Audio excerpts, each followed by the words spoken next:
Se non conoscete il mondo degli yacht, ma ne siete incuriositi... If you don't know a lot about the yachting world but are intrigued by it, stay to watch this video, because I'm about to introduce to you a special type of boat. It's the Magellano 66, built by AZIMUT. A big yard and a large boat, 20 metres. AZIMUT is a world leader, and Magellano is a range of shuttles that represents that. Those who would choose a modern trawler like this know that this style will suit them for years to come. In short, it is a yacht with a timeless feel. In the same series there are also the 43, 53 and 76 feet models. Observe the sides, that is, the sides of the hull. They are very high and they show how they can protect the deck from the waves. You can move about safely on board, partly because the coamings are high, and over the gunwale there is still the handrail, even on the bow, so there is no problem if you lose your balance. The aft cockpit is safe because even here the sides are high. The fly ends exactly on the vertical of the sofa and thus covers all of the living area.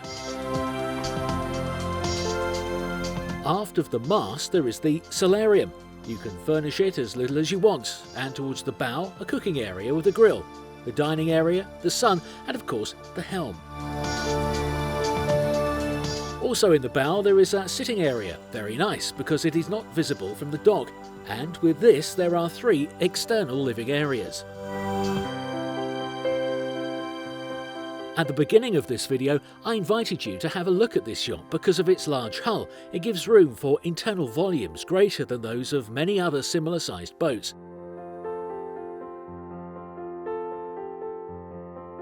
Entering the salon, you have the feeling of being in touch with the outside, and if the boat is located in a natural paradise, it is worth it to have this whole glass area.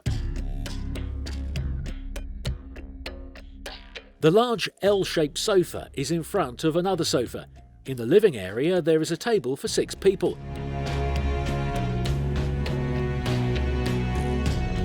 The kitchen is located towards the bow, next to the helm, and to divide the working area and the relaxation space, as mega yachts do, you can add a separation panel.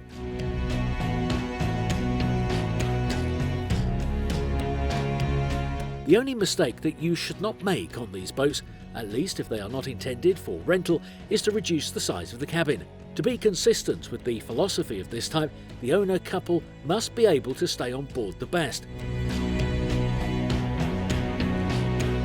That's why they designed a suite with a full beam, filled with natural light and with considerable stowage space. There is a large wardrobe dedicated to the owner, a second closet for him, a chest of drawers, the vanity area, and even a storage under the bed. The bathroom is obviously comfortable and classy. If you buy a Magellano 66, you want to impress your guests. Don't be afraid, look at the size of the VIP cabin. It's a boat for long cruises, so there is plenty of storage, even for your guests. The third cabin is a double with closet and private bath. The fourth cabin has bunk beds and could be destined to the boys. AZIMUT, however, also uses it as an office. Questa imbarcazione è diversa da tutte le altre, soprattutto in navigazione. The vessel is different from all others, especially in navigation. It does not pretend to run fast, but to navigate always, well and comfortably, and the hull was designed for just this purpose. It has a straight vertical pendant to better cope with the waves. Con queste linee d'acqua, la carena è... With these water lines, the hull is longer than traditional boats with those long bow lines, and if it is longer, then it is more stable and more efficient. Today we put it to the test, because there are waves that are long and rather high. Ora, non dovete pensare che siccome va piano... Now you must not think that because it goes slowly that it is slow. No, because it is also faster than the planing boats, and I'll explain why. If you get a sports boat, you often need to stop to refuel or to allow the captain and crew who are tired of riding the waves to rest. This, however, does not even need to stop sailing, so you do more miles, you reach more distant destinations and see more places. Not bad, right? The Magellano 66 is 20 metres and 15 centimetres long and has a displacement that varies from 37.5 to 44.5 tonnes, depending on if it is completely empty or at full load. Now, more or less, we have an intermediate situation. The hull is propelled by Volvo Penta D13 engines with 800 horsepower each. Propulsion is in V-drive with shaft line. In dislocamento I consumi sono molto bassi. Ad esempio, in displacement, consumption is very low. For example, 10 knots are consuming 40 litres an hour, which means that to travel 1 mile it takes 4 litres of fuel. But if you have patience and reduce the speed a little, for example, if we drop to 8 knots, it takes 20 litres per hour. That is 2.5 litres per mile. It's a low power to move about 40 tonnes over the water. Now, as the reservoir of this yacht has a 4,500 litre capacity, it means that at this pace we could take in the beauty of 1,800 miles non-stop, equivalent to the tour of Italy, including circumnavigation of the major islands. We are sailing in front of the port of Aresi, and I bring us into high seas. The swell is growing because it is a long wave on a dead sea which comes from afar and has a lot of strength. A lot of force.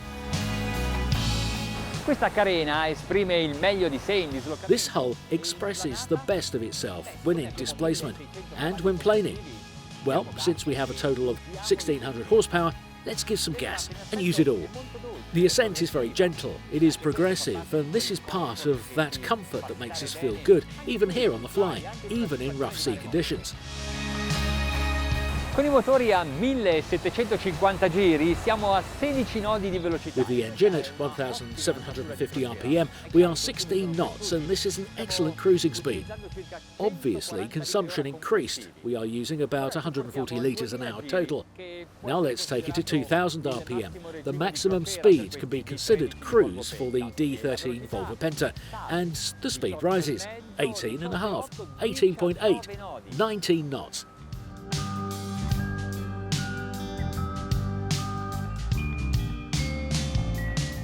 Per completare la prova, bisogna spingerla al massimo. To complete the trial, we must push it to the maximum, against the wind, the waves, and see not only what it does, but also how fast it reaches its stability.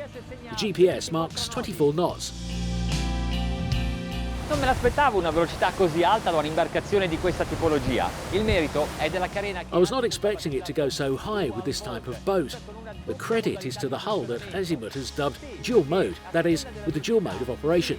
Yes, because depending on the speed using the different parts of the hull, it relies on different sections to optimise its own efficiency, depending on the speed. I've turned back to cross over the wake I've just made, and it's very soft. It's really fantastic. E poi quando con uno yacht così grande viri così rapidamente. And then when a yacht so big turns so quickly, and the angle of skidding is mild, even minimal, only a few degrees, you really feel at ease, even up on the upper deck.